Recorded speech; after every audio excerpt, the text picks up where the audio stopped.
ಹೇಗಿರುತ್ತೆ ಜಸ್ಟ್ ಒಂದು company crash ಇಂದ ಇಡೀ ವರ್ಲ್ಡ್ ಎಕಾನಮಿನೇ ಕೊಲಾಪ್ಸ್ ಆದ್ರೆ ಸೇಮ್ ಸಿಚುವೇಶನ್ 2008ರಲ್ಲಿ ಲೇಮನ್ ಬ್ರದರ್ಸ್ ತಗೊಂಡಿರೋ ಒಂದು ರಾಂಗ್ ಡಿಸಿಷನ್ ಇಂದ ಕ್ರಿಯೇಟ್ ಆಗಿತ್ತು.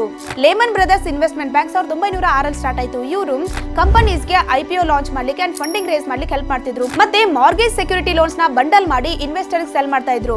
ಎಲ್ಲಾನು ಚೆನ್ನಾಗಿ ನಡೀತಾ ಇತ್ತು until they took one wrong decision. ಆ ಟೈಮ್ ಅಲ್ಲಿ ರಿಯಲ್ ಎಸ್ಟೇಟ್ ಮಾರ್ಕೆಟ್ ರೈಸ್ ಆಗ್ತಾ ಇತ್ತು. ಸೊ ಅದೇ ಟ್ರೆಂಡ್ ನ ನೋಡ್ಕೊಂಡು ಇವರು ಇದು ಇನ್ನೂ ಗ್ರೋ ಆಗುತ್ತೆ ಅಂತ ಹೇಳಿ ಈ ಮಾರ್ಗೇಜ್ ಬಿಸ್ನೆಸ್ ಮೇಲೆ ಡಬಲ್ ಡೌನ್ ಮಾಡಿ less income and less credit score ಇರೋರ್ಗೂ ಕೂಡ ಲೋನ್ ಸ್ಯಾಂಕ್ಷನ್ ಮಾಡಿದ್ರು.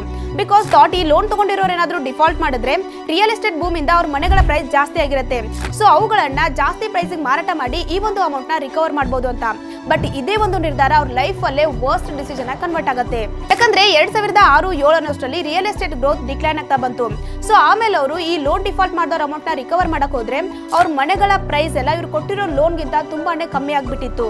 ಇದರಿಂದ ಟಾಕ್ಸಿಕ್ ಮಾರ್ಗೇಜ್ ಅಸೆಟ್ಸ್ ಎಲ್ಲ ಇನ್ಕ್ರೀಸ್ ಆಗಿ ಈ ಒಂದು ಕಂಪನಿ ತುಂಬಾನೇ ಲಾಸ್ ಅನುಭವಿಸಿ ಸಾಲ ಸುಳಿ ಸಿಕ್ಕಾಕೊಂತು. ಸೊ ಸೆಪ್ಟೆಂಬರ್ 15, 2008ರಲ್ಲಿ ಈ ಒಂದು ಕಂಪನಿ ಬ್ಯಾಂಕ್ರಪ್ಸಿ ಫೈಲ್ ಮಾಡುತ್ತೆ. ಸೊ ಇಲ್ಲಿಗೆ US ನ 4th ಲಾರ್ಜೆಸ್ಟ್ ಇನ್ವೆಸ್ಟ್ಮೆಂಟ್ ಬ್ಯಾಂಕ್ ನ ಜರ್ನಿ ಎಂಡ್ ಆಗುತ್ತೆ.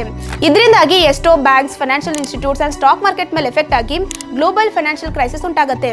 ಸೊ ಈ ಒಂದು ಗ್ಲೋಬಲ್ ಫೈನಾನ್ಷಿಯಲ್ ಕ್ರೈಸಿಸ್ ಬಗ್ಗೆ ಫುಲ್ ವಿಡಿಯೋ ಬೇಕು ಅಂದ್ರೆ ಎಸ್ ಅಂತ ಕಮೆಂಟ್ ಮಾಡಿ.